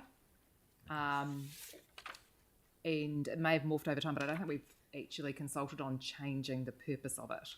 But if we could just get a little bit of advice on the original, I think 2013. Financial year 14 it came in, so July, June 14. 13 when you adopted it for the first time. Yeah, but because I just wouldn't want us to have consulted on something that was specifically for a project and end up not spending the money on those projects and just kind of morphing it into general footpath maintenance or whatever, right? Yeah. So we just need to make sure that we're keeping it structured over time. My preference is that it doesn't go into the UAGC and that we just keep it separate, because then it holds us to account on actually doing the work.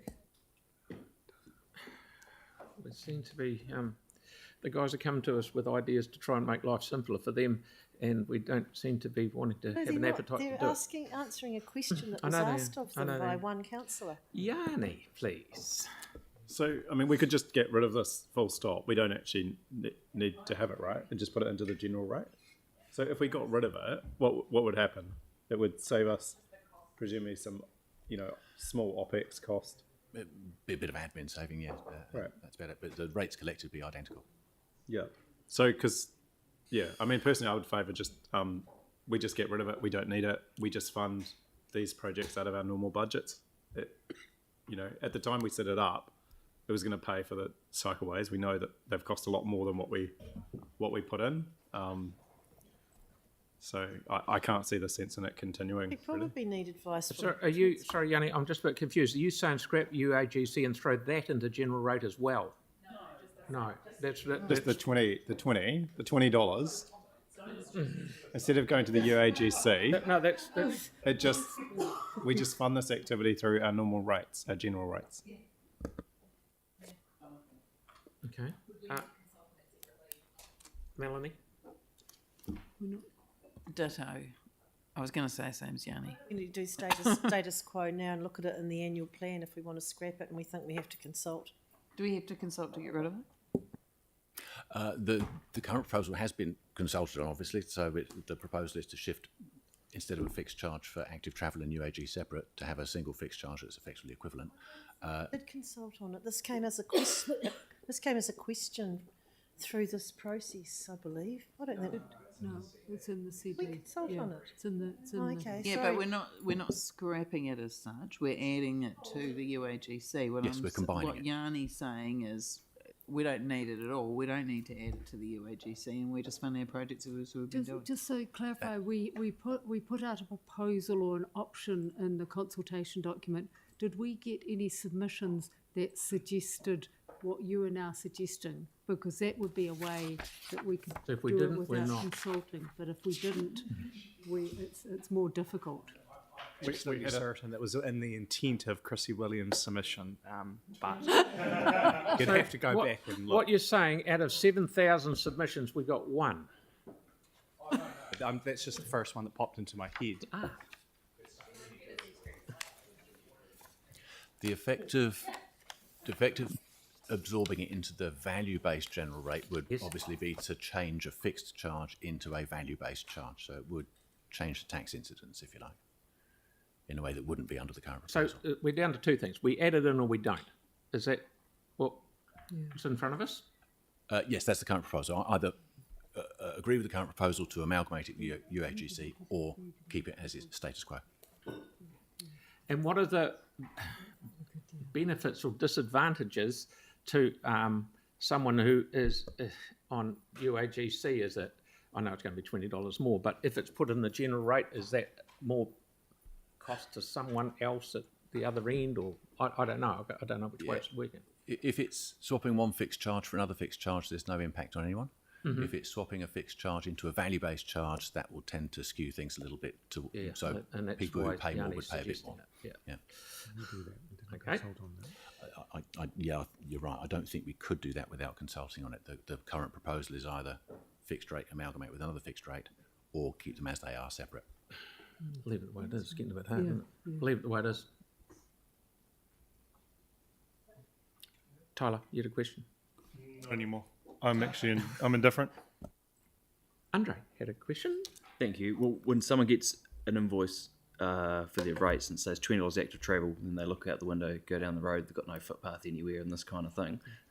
It's going to seem like nonsense, but now we have budgeted for new footpaths, so I really don't see the point in there needing to be a $20 line for active travel, especially when people don't have it.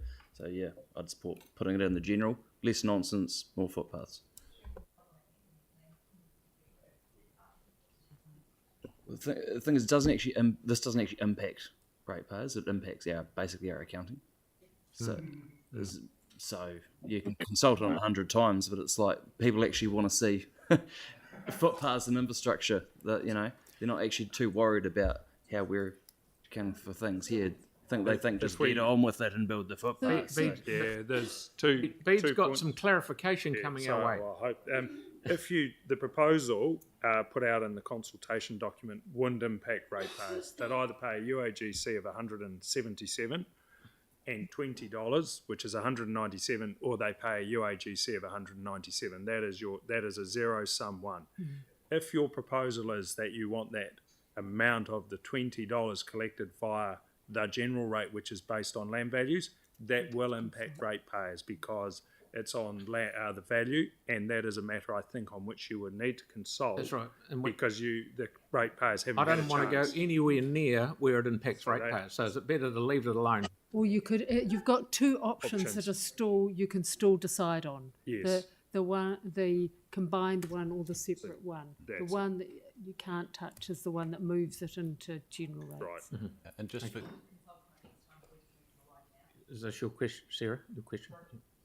So my preference would be to leave it alone now, because then it's easier to decide next time, because it's harder to take it out of UAGC and shift it. So we could do that now. When I look back at the page 12 of a guide to your rates, 2014 to 2015, the active travel rate is specifically to fund the cycleways projects. Okay. Yeah. So we'd need to just get some advice on, actually, if we're doing that, do we need to spend? Actually, we do need to spend $3 million of ratepayers because we're collecting it every year on cycleways as a minimum. Okay, so we're leaving it the way it is. Is that what I'm hearing? Am I putting that in like Mayor's Rec, maybe? That's Sarah's direction. Mm-hmm. You're saying the opposite. You're saying combine it. Is that right? By the time of the day, you decide. Put it in the put whatever you want in the Mayor's Yeah. and we'll see what happens. It's going to be one of those ones. I'll come up with a plan. Alrighty. Now we're getting up to. That was your fault, B, because you said that last one would have been easy. Yeah. Well, it's yes or no, I suppose. Well, I would have. This one will be easy. No, this one, I don't think we should even waste our time going to this. You're giving us the advice. It's going to go to a vote when it happens. It's not going to go in the Mayor's Rec, because not everyone's going to be happy with it. So. You're talking the We'll need some direction. Thanks very much, thanks. Is he talking? Yeah, I think he's talking subvention. Yeah, keep going, keep going. Yeah, there you are. Can you flip over to subvention? That's it.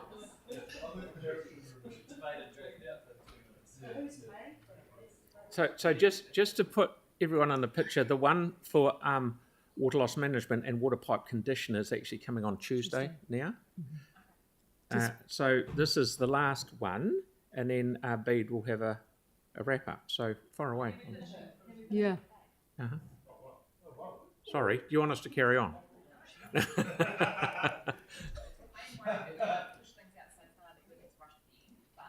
No, we're moving along at pace. We're getting through what we've been put in front of us, so. Okie doke. Tuesday will be. Thanks very much, Mr. Mayor. You're welcome. As the speed's been excellent, and thanks very much for the direction on the items. So, as has been flagged through finance and performance, council's currently got a surplus of about $11 million year to date, largely underpinned by the additional subvention receipts that we've got by about $7.36 million. So one of the options being put in front of council is the use of that funds. We can effectively carry that forward. Well, that's one of the options, is to use it as a impact on rates for next year and in the next 2 years or further. The default position when we have a surplus is to generally use it to repay debt. So that's option 1 there, and that would what the impact that would be. We could use it to apply to renewals funding, so that would again reduce the borrowings in 24-25. So you can see the impact there on years 1 and 2 of the LTP.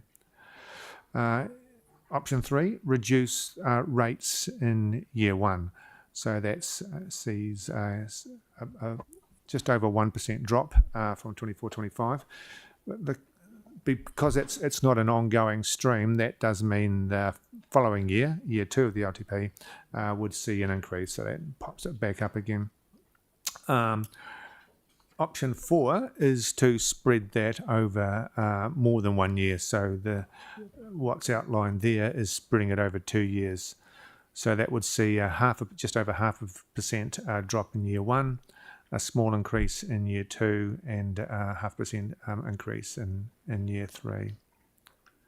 So there's a wee bit to take in there. Happy to take any questions, Mr. Mayor. Sarah, then Tyler. I just letting you know that my preferred way of going ahead is repaying debt. Sorry, I didn't hear that one. Sorry. I'd like to repay debt. That's the option 1. The top, just given feedback. Yeah. Top one. Okay. Yeah. Yep. Tyler? Just for clarity's purpose, we were told last year that this is a one-time thing.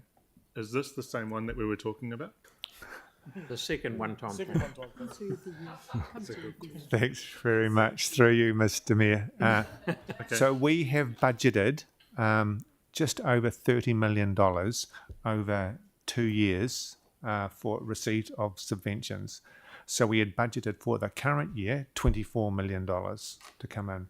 The actual receipt was $31 million. Okay, we've also budgeted $10 million for next year to come through. So this is in addition to that $24 million. So we got 31. So this is in addition to that. Yeah. Okay, so the staff last year said it did make them feel uncomfortable. Are you feeling okay with these options provided, seeing as they are staff recommendations? Which is there a leaning in terms of what feels good? What feels good? So I guess that depends on the outcome that you want, Councillor. So the first option is repaying debt. So that's a benefit to all ratepayers over time. The other options, certainly option 3 and 4, there's a let's term the phrase, there's a sugar rush in year 1. And then you have to catch up that because it's not an ongoing. If it was ongoing, then that wouldn't be the case. So, yeah. Okay, so the more conservative option is, I don't know if conservative is a word. So the more conservative, safe option, in my opinion, and if you'd agree with me, would that be option 1 to pay down debt? Well, it's additional funds. So you could use it to repay debt, which is, like I said, that's option 1, or use it to fund things that have sort of popped up that we weren't aware of. Okay. You could use it for that. So one-off things as opposed to ongoing things. Yeah. Thank you. Just let me stick more in here, Russell. Yep. As you said, it's a sugar rush, and if you look at option 3, it's -1, and then it's +1. Are we suffering from what we did last year? Like we would have got minus something last year. Is there a plus? Is there a downside to what we did last year happening to us right now? You see where I'm coming from? That's Councillor's quite correct, because we budgeted to 24. We're not budgeting 24 for the following year. We're budgeting, I think it's 11. So you've got to make up that gap at that point. So that's the downside. When you take a one-off, what's the best use of that? If you use it to reduce rates for a particular year, which we did last year, so we're correct. paying for that right now without this. That's part of why we started off, I guess, with a high increase. Yes. Mm-hmm. Okay, thank you. Just people watching. Oh, geez, we've got them coming now. We've got Tim and then Kel. I totally agree with Sarah. We've got to we've been asking at CCHL and our subsidiaries to try and bring in more rates, more funds, etc. We've got to just try and get rid of our debt, because if we don't, in a couple of generations, we may be forced to sell things if we don't curb it now. But it will increase rates if we... Okay. Sorry, Tim, Victoria, please. Just following up on your comment then, so if we adopt option 1, it increased rates in 24-25 by how much, please? Oh, sorry, no, that's not right. Russell. Through you, Mr Mayor, there's no increase in rates. But this is additional funds coming in, which we haven't considered. All the rates projections that I've presented over the week, these hasn't been incorporated at all. So this is a separate item that's come in. So there would be the only impact for year 1 is the purpose to which we put this funds now. Okay. Kelly, then Pauline. I may have missed this. Are you guys taking a position on this? Is there a staff recommendation? I mean, there's options. You know, what would be prudent? Sorry? No. Carry on. Yeah, sorry if I did miss it. So your option is? Look, I think... What's the accountant's view? That's right, you've got the accountant sitting at the table here. The accountants are sitting at the table But with here. the financially prudent thing. Yes, It's what... Well, look, it's a governance decision, really, and we present the options. To Councillor Henstock's point, I guess what it is in economic terms, you'd say there's an opportunity cost here to this money, and how do you apply it? Do you use it to reduce rates or repay debt or whatever? And those are your choices, and that's purely a governance decision, and all we aim to do is just present the information so you can assess the financial impact. Well, the accountant around the table's not here today, so, you know, it'd be nice to hear from... Yeah. He's an accountant, but a politician first. Yeah.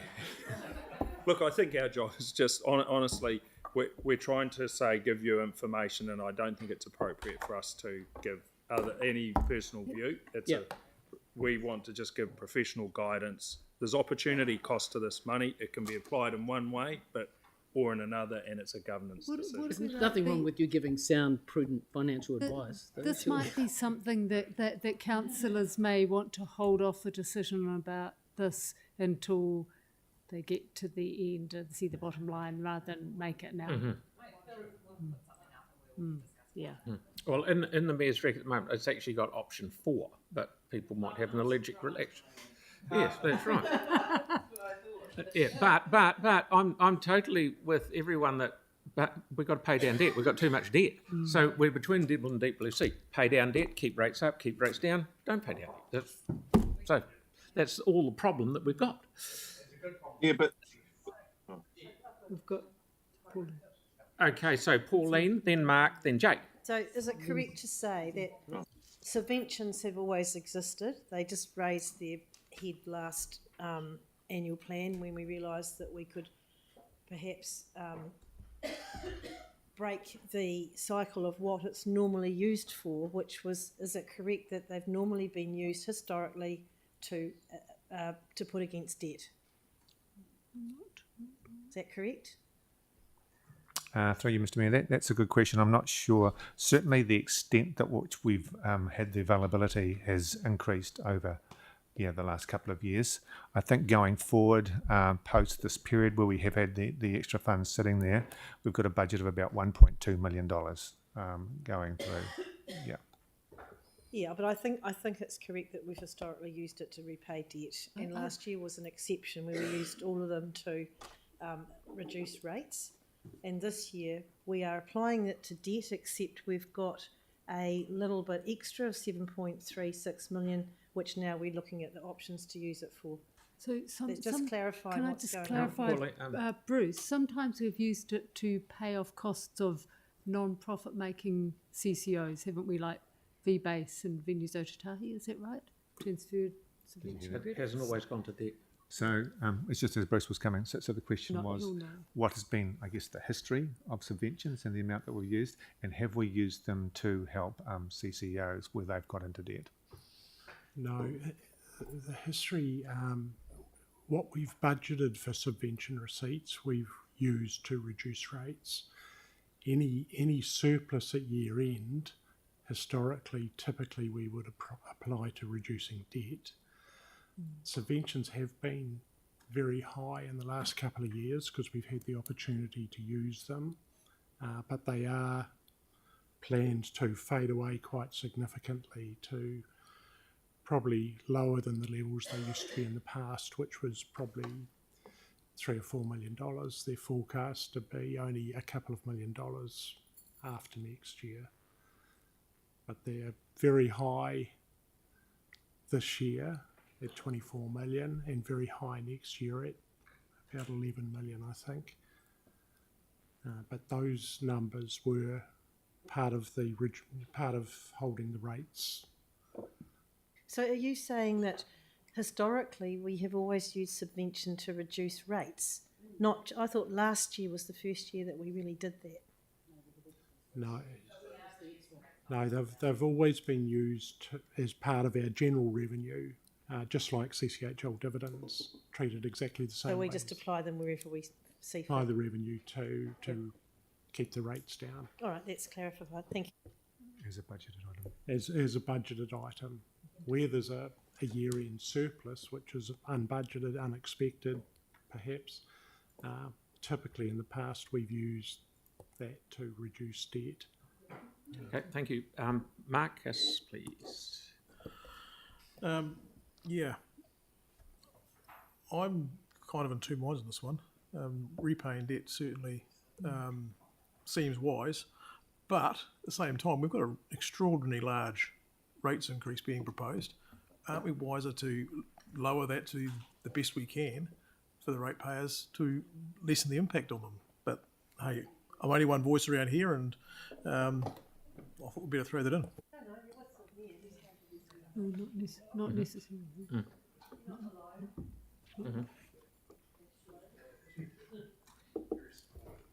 So, what the only thing is that, in my view, what option 4 does, it pushes it out, the problem out, and it's all, well, we won't say kicking a tin down the road, yada, yada, yada. Into the couple of years out, what we all tried to do together to get this blimp out of our head, and we've done very well. We've pushed a lot of stuff out. This just moves this out to year 3 and 4, where the rate increase is marginally lower than, or a lot lower, sorry, markedly lower than what it is going to be. So that's the only reason that I'm putting that in there, to take the heat out of the next 2 years. It doesn't only just push it out, though. It means that we're borrowing another 93 million over 10 years, which is what some... We're borrowing 93 million by pushing it out? Yeah. Is that what we're saying? Exactly that? Yeah, because we'll be borrowing instead of rating for So renewals. it costs $93 million? Yeah. No. Yeah. No, it's only... It's not right. It's only 7.36, isn't it? All right, carry on, chaps. Just to perhaps help the discussion, Council. You mixed up So the this is slide. the opening slide that we presented, which showed the current rates position as we're sitting before we're talking about the matter in front of us, the subventions. And I just raised year 2 sitting at an increase of 8.9%. So those matters that we've spoken about, like, you know, if you've used the subventions year 1, we're going to be pushing 1% down in year 1, but up 1% in year 2. Just signalling that, and that's at a time, I guess, where inflation is expected to be coming down, interest costs will be coming down. So it's already, I'd say, it's higher. Yeah. But that's not option 4, though, is it, Russell? Yes. So option 4 would still push that up as an element, Mr. Mayor. Yes. A tiny bit, but not the 1%. Not one. I think it's. It's only 0.04. Yeah. It's minimal. More in year 3. Okay. Oh, lunch again. 0.4. 0.04. 0.04. Yeah. In year 3, it's So jumping. it does take the heat out of the next 2 years of big stuff. Anyway, that's what I've got in my mayor's report. No one likes it. Vote against it. Put it up, see how we go. Righto, sorry, we've still got some questions. There was Jake, and then Tyrone, and then Yanni. Two quick questions. Option 2, I don't understand. Is that just saying that we will take the money and over the next 2 years use it to up that ratio between rate and debt funded renewals? Is that right? Have I got that right? Sorry, could you? Option 2. Yes.